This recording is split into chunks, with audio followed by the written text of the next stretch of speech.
Hello, faithful StarCraft fans. This is Community StarCraft, and I'm your host, Sidewinder, bringing you this special presentation of the NASL Semifinals and Finals from Season 1. This is a rebroadcast, of course, considering these happened back at the beginning of July.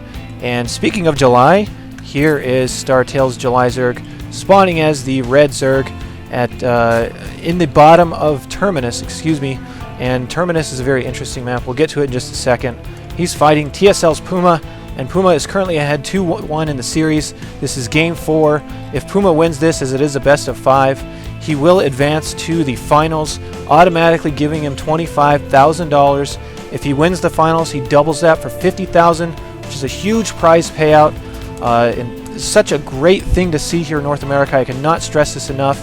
And I really believe that the esports scene in North America is just starting.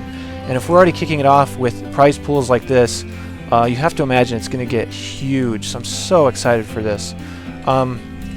This is from the NASL Season 1, as I did mention. Season 2 starts at the end of August. So if you have not already, please go to nasl.tv and order the Season 2 pass. It's really inexpensive for how much StarCraft it gives you. I bought a pass for Season 1, and let's get right into this game. Go to NASL.tv, buy your Season 2 passes. We're going to jump straight into this, and Puma is going for an 11-11 barracks. July Zerg scouts it, so this is going to be an interesting pressure play from Puma, as an 11-11 2 racks is going to be very tough for Zerg to hold off if they decide to expand. But surprise, July Zerg did not go for hatch first. He's already got his gas mining, he's got his spawning pool going, so July Zerg should be totally prepared for this. He should have Zerglings out before any bunkers even get done, or at least enough out there to prevent it from getting done. So the spawning pool is just a few seconds away from completing. There's an SCV already coming down here, presumably to start a further back bunker. But Puma's going to be pretty disappointed to see that July Zerg did not hatch first once again, and he kind of set himself behind if this pressure is not going to work. So he's still going to have to try and make something happen with this, but Zerglings are going to be on the field well in time, as Puma now sees that the spawning pool is done. So it's a great read from July Zerg, possibly seeing footage of Puma play on this map against Zergs. And this is a good call. If you go for an 11-11 racks on this, you're going to see that Zergs will usually try and Zergs will usually try to hatch first, and they will usually be able to safely because they don't expect a lot of pressure on such a big map. But these Zerglings are actually going to fall. Puma doing a lot of damage here so far, not taking any hits on anything, while having 3 Marines and 2 SCVs. And the bunker was ghosting there for a second. July has to pull drones here to try and hold this off. And Puma actually does not start the bunker for whatever reason. He really missed a golden opportunity there. He could have been so far ahead if he got that down. But there are still a lot of Marines here, so July Zerg has to be careful. He can't let his queen die, so he really needs to clean this up as soon as he can. Great Marine work from Puma right now. July Zerg's trying to get out there, get some more damage on them. He should be able to clean this up, but there's still more Marines rallying. July Zerg has 12 Zerglings on the way. The queen is actually going to die in all likelihood, so down she goes. It's a lost queen that did not do anything for him. Still a couple of Zerglings. And Puma's getting a little bit too far in here, considering that Zerglings are going to come down this ramp here any second and possibly go for the surround. Speed is now done, so this pressure is officially over. July Zerg has got it done. Puma still killed a decent number of drones, but you could see the bunker ghosting right here. And if that bunker had actually gone down, Puma could have sat 2 or 3 Marines behind there, had no surface area on his Marines, and that would have been game over if he would have actually got that bunker up. So he ghosted it, and then it stopped for a second, and July Zerg was able to get units on top of there before Puma could restart it. So the critical mistake right there that could have cost Puma the game, considering 11-11 set you back so far. You can see his command center is now about halfway done. He's going to be up on 3 barracks with nothing but Marine production. He's now throwing down double gas so he can tech heavily. July Zerg is in a decent position right now. He did lose 5 workers, but Puma also lost 2 during that engagement, so if somebody's trying to essentially cheese you, which is what an 11-11 barracks is, and you hold that off by only losing 5 workers as Zerg, considering you can replenish them so fast, that's a pretty good trade. So I like the way July Zerg held that off. Pretty good unit management, but he's actually behind in drones right now, so I think him losing that queen and having so much lost mining time really hurt him during that engagement. As well as having to put out so many Zerglings. So Let's hope for July Zerg's sake that he can make something happen, get caught up in economy now that the command center is actually done for Puma, and make this a 2-2 series so we can see a Game 5 in what has been a very entertaining series so far. Again, if Puma wins this, he goes on to the finals and is guaranteed that $25,000, $50,000 if he actually wins the finals. So we'll see exactly what happens, as I do plan to cast the other half of the semifinals and the finals themselves. On the other half of the semifinals, which I have not casted yet, is MC versus Sen. Sen, obviously a fantastic Taiwanese Zerg, and MC, if you don't know about him, then you must be living under a rock. He is the most godly Protoss that there is. He's always a threat to win any tournament he enters, and he has won 2 GSL championships, which basically means that you're pretty awesome if you can do something like that. So we're going to see the rest of this game and how it all breaks down. Here's a factory coming up with a tech lab on it. I would imagine this is going to be for a standard tank marine. I'm sorry, I couldn't spit out the word. It was just sitting on the tip of my tongue. Puma's been supply blocked for a little while here. He's just now starting 2 supply depots. It's going to set him behind by just a little bit. So we can see July Zerg's economy is kind of coming back. It seems a little slow to me, but he could have taken a lot more damage than I really accounted for in that first attack. I don't think he lost any overlords or anything during that. In fact, he may have lost 1, so that's an extra 100 resources you have to spend on an overlord when you'd otherwise like to spend it on drones. Here comes a huge push out of marines. July Zerg is responding with 28 Zerglings, speed Zerglings, which should be able to clean this up. So if Puma actually retreated right now and forced all those Zerglings out of July Zerg and July Zerg didn't get a chance to actually use them, that would be huge. That would put Puma way ahead. Here come out all the Zerglings, which are going to get us around on these Marines, and these Marines are going to die. And here comes the second half of July's force, pinning all these Marines in here. So that's a great trade if you're July Zerg, as Puma lost everything he had on the field except for these Marines that are now in the bunker, and obviously his SCVs. There's now a tank out. Siege mode has not been started, as we can see. 2 more barracks are now going up, and July Zerg is now comfortable enough to put up 9 more drones. I'd expect him to take his 3rd here any second.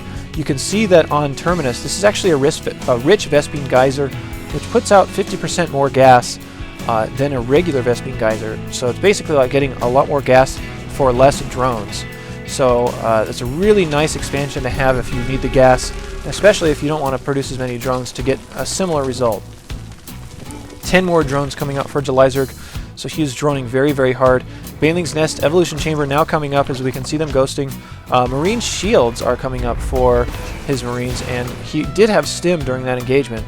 I would imagine a starport should be started here any moment for the medevacs to heal those Marines. +1 attack is now on the way. Siege mode is almost done. You can see 2 more reactors coming down on these barracks, so he's going to be extremely Marine heavy. And Julys are going with this Baneling Nest.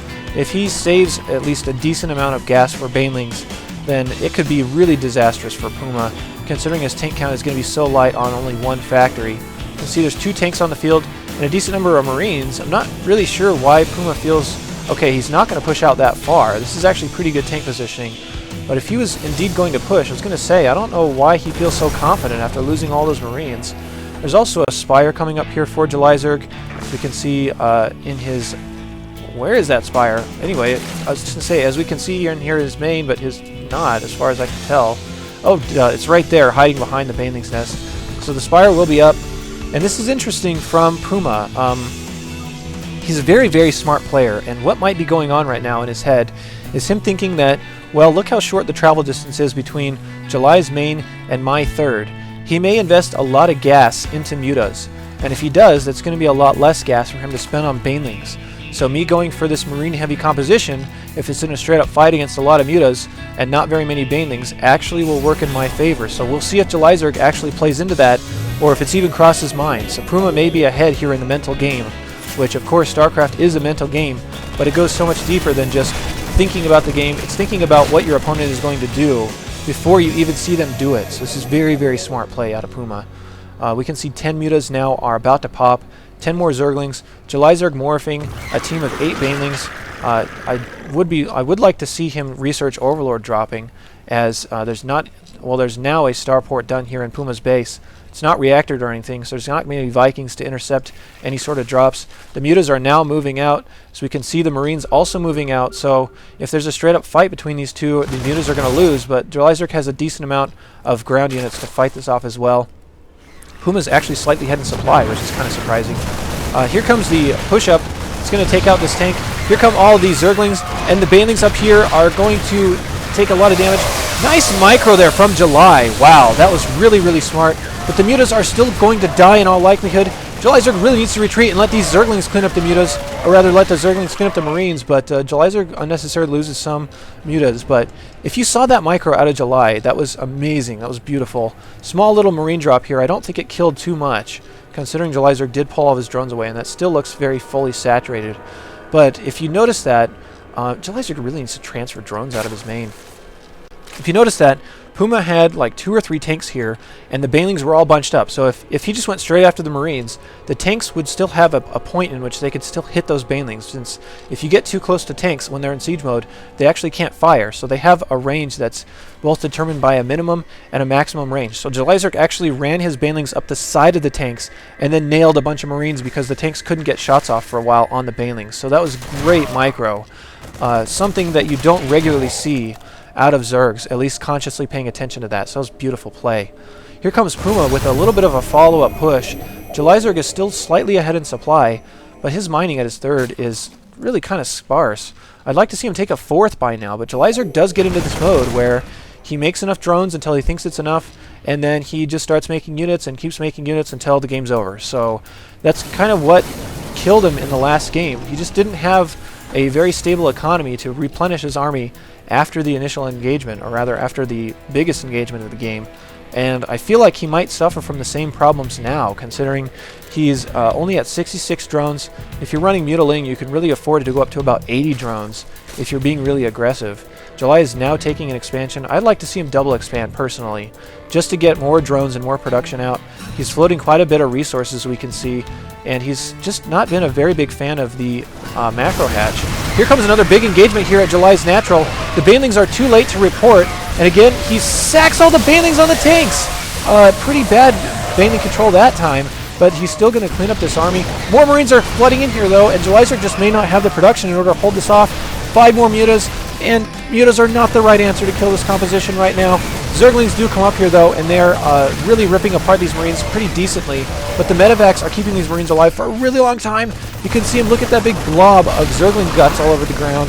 A whole bunch of Overlords are going to go down. This may be it. Puma may be advancing to the finals right here, right now, as Jalizerk was just completely underprepared for this type of pressure. Marines are pressing up here. Drones need to be pulled. These Marines have such high health because of how much these medevacs are helping them out. 4 medevacs for a small team of Marines is going to keep them alive for a long time. Puma drops the mules. He knows that this is over. He knows that this is going to be it. A huge Baneling goes off, killing a couple of Marines. Puma thinks he's got this. July has almost no mining. This is going to be it. He's now actually repairing his tank with those mules. So smart. Puma knows that he's got it. He knows that he is in the finals of the NASL tournament. Good game there from July. He goes down 3-1. Great play there out of Puma, knowing that July gets into a mode where he just stops his drones and keeps making units, and he really punished him for that pretty hard. July's economy was in shambles for, basically by his own doing. He was just not producing enough drones, not mining as hard as he should have been.